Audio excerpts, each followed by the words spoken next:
అది పేదవాళ్ళ కోసం. ఇప్పుడు 12వ తారీఖు కార్యక్రమం మేము చేసామంటే ధర్నా, అది ఎందువల్ల సక్సెస్ అయింది? మీరేంటంటే మీరు చేసేది తప్పుడు. వైసీపీ కార్యకర్తలు చేయక్కర్లేదు, విద్యార్థులు మద్దతుతో చేసిన కార్యక్రమం. మెడికల్ కాలేజీ ప్రైవేట్ చేస్తే అది ఎంతవరకు విద్యార్థులకు ఎంతో ఇబ్బంది, అలాగే పేదవాళ్ళకి ఇబ్బంది, అందరికీ ఇబ్బంది అవడం వల్లే వైసీపీ పార్టీ 12వ తారీఖు కార్యక్రమాన్ని జయప్రదం చేసింది. ప్రతి దిక్కున మొత్తం రాష్ట్రం అంతా చేసి కూటమి గవర్నమెంట్ని కళ్ళు తెరిపించింది. ఎందుకంటే చూశారు మొత్తం అంతా, రాష్ట్రం అంతా ఎలా జరుగుతుంది, ఎలా జరిగింది అనేది. ఇలాంటి కార్యక్రమాలు మీరు వెనక్కి తీసుకోకపోతే ఇలాంటి కార్యక్రమాలు ప్రతిసారి ఇలా జరుగుతూనే ఉంటాయి. పేద విద్యార్థులకు అన్యాయం చేయకండి. పేద విద్యార్థులకు అన్యాయం చేస్తే అది మంచిది కదండి.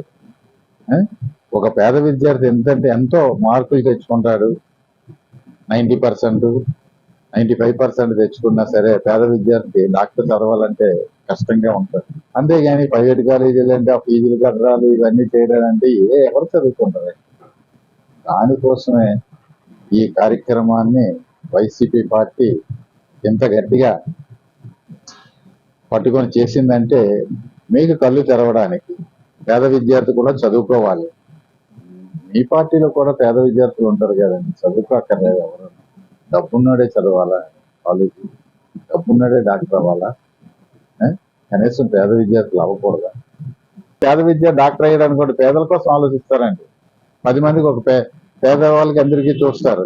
అది ఏదైనా సరే మీరు ఒక్కసారి ఆలోచించుకోవాలి, వెనక్కి తీసుకోవాలని మేము చెప్తున్నాము. మీరు ఇది కానీ ఇలా సాగిస్తే మీరు ఉన్నన్నాళ్ళు ఈ ధర్నాలు ఇలాగా జరుగుతూనే ఉంటది. ఈ కాలేజీల కోసం, మెడికల్ కాలేజీల కోసం ఇప్పుడు ఆల్రెడీ 3 నెలలు 4 నెలలు అయిపోయినా చేస్తున్నాం. ఇంకా ఇలాగా ఈ 3.5 సంవత్సరాలు ఇంక ఇలా చేస్తూనే ఉంటాం. మీరు ఏదో దానికి వెనక్కి తీసుకోండి. పేద విద్యార్థి చదువుకున్నాడు, ఆలోచించండి. మీరు కూడా రాష్ట్రాన్ని పాలిస్తున్నారు, మంచి చేయాలనే చూడాలి ఎవరికైనా సరే. పేదవాళ్ళకి అవన్నీ మీరు పెత్తందారులకి మంచి చేయడానికి కదండి, పేదవాళ్ళకి కూడా మంచి చేయాలి. పెత్తందారులకి ప్రైవేట్ కాదు, పెత్తందారులకు అప్పచెప్పి ఫీజులు గుంజుకొని ఎవడో డబ్బున్నోడు చదువుకుంటే పేదవాడికి మేలు కాదండి. అది గొప్పన్నోడికే చేస్తారు. అది ప్రైవేట్నే పెట్టుకుంటారు. ప్రైవేట్ పేదవాడు చదువుకున్నాడు అనుకో 10 మందికి హెల్ప్ చేయడానికి చూస్తారు. ఒక్కసారి ఆలోచించుకోండి. కూటమి గవర్నమెంట్ మీరు ఆలోచించారు.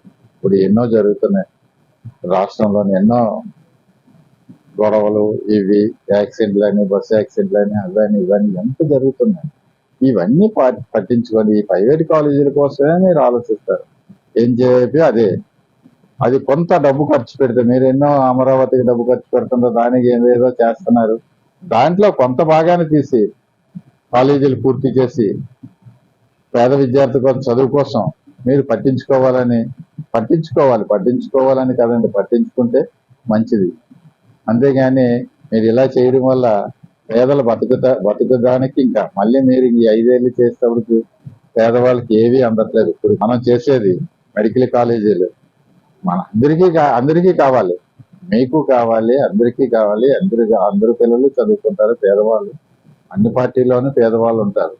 అన్ని దిక్కుల మెడికల్ కాలేజీ అనేది పేద విద్యార్థుల కోసం జగన్మోహన్ రెడ్డి గారు ఆలోచించి 17 మెడికల్ కాలేజీలో అతను వచ్చిన 5 సంవత్సరాలు పాలిస్తేనే 17 మెడికల్ కాలేజీ వచ్చాయి.